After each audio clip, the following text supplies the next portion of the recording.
guys. This one's an important one.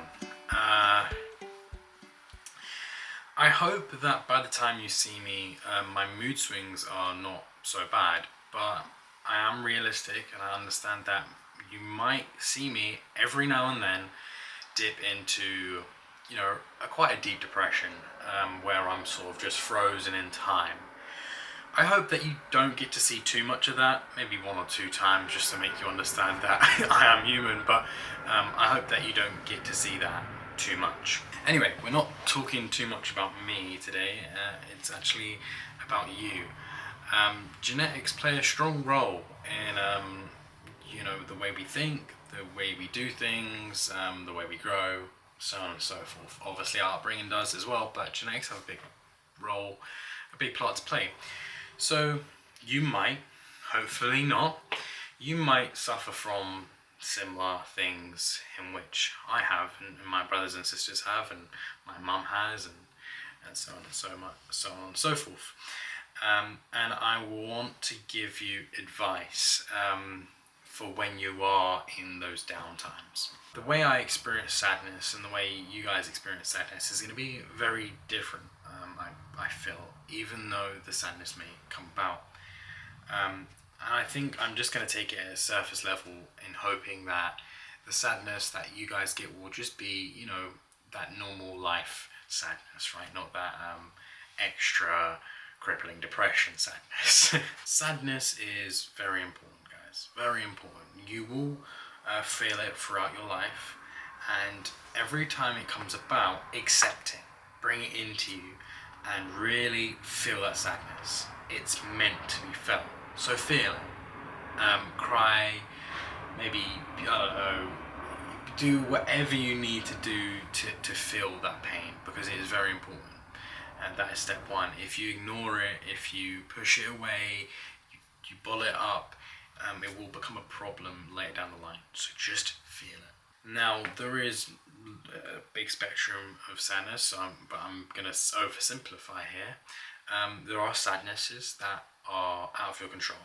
You cannot control it. Someone dying, someone falling out of love, someone doing something mean to you. These things here are out of your control. And then you have sadnesses that are within your control. Maybe you failed at something. Maybe you didn't do what you said you were going to do. Maybe it was a bad choice, right? All these things that you have control of what you do. So you've got one section of the power to be sad or not to be sad, and then you have the out of control. We're going to separate these into two factors. The one here where you have no control is, unfortunately, you're just going to have to feel it. There is no fix for it.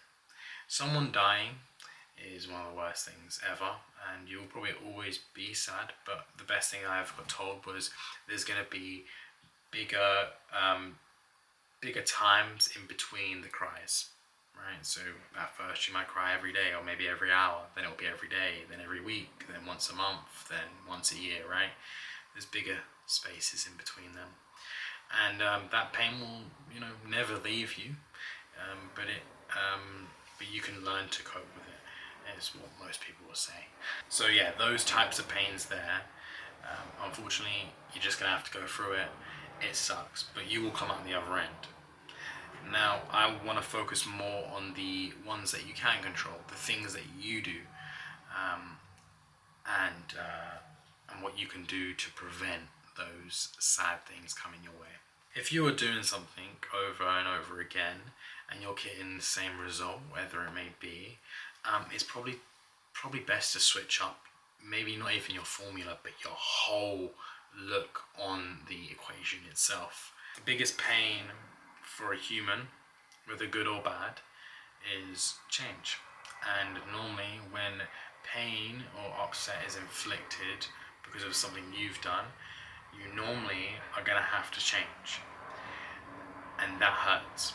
That really upsets you, even if it's a good one, right? Let's say you go to the doctors and you have got type 2 diabetes because you've been eating too much Big Macs, right? That's because of you. That's your fault, right? You made that decision over and over again, and you've ended up here. Now, the change of being healthy is going to be a good one, right? It's going to be a positive, but it's still going to upset you, right? And that goes for everything, like good or bad changes. You know, even getting a promotion at work, sometimes it's like, oh, I liked being, down here and having more fun, you think, or whatnot. Every change is always upsetting. It's the most painful thing to a human.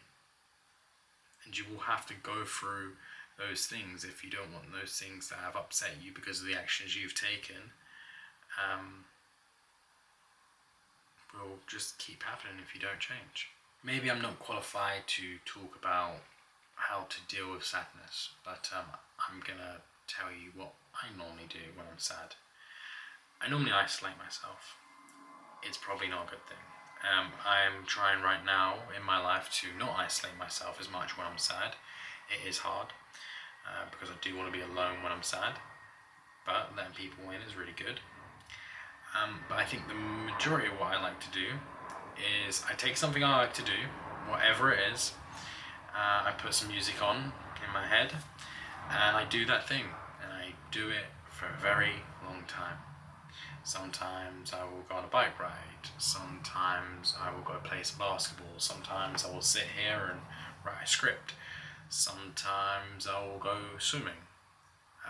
Anything that I'm good at, right? Something that I'm good at, I can do on autopilot. That's the problem.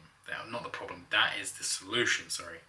Doing something that you're good at, or that you enjoy, could be playing games, right? And let your mind go to autopilot. And what I see this do for myself is it allows things to drop into place and I can think things through and stuff like that. Now, the goal here is not to overthink, right? Once you've had your good long sesh, you end it. You don't just carry on. You don't just carry on, right? The end goal is here. After you've assessed your brain for yourself and your thoughts and your upset and all this, now this is where I'm struggling right now, is to take those thoughts that you've gathered whilst in that zone of autopilot and then trying to spit it onto someone else's plate, right? Preferably someone that loves you, preferably someone that's going to listen and care. I know that's very hard to find sometimes, but I promise you there will be people in your life that do care, that do love you, and that will take the thoughts that you have, organise them a bit better than you have because you're on autopilot, and they'll give it back to you. And you can take it back and digest it a little bit better. Again, I'm not qualified to talk about these things. It's just what I do. And maybe what I do might help you with what you do and how you can resolve things. If it doesn't, I'm really, really sorry. But that's the best I've got for you. I love you guys so much.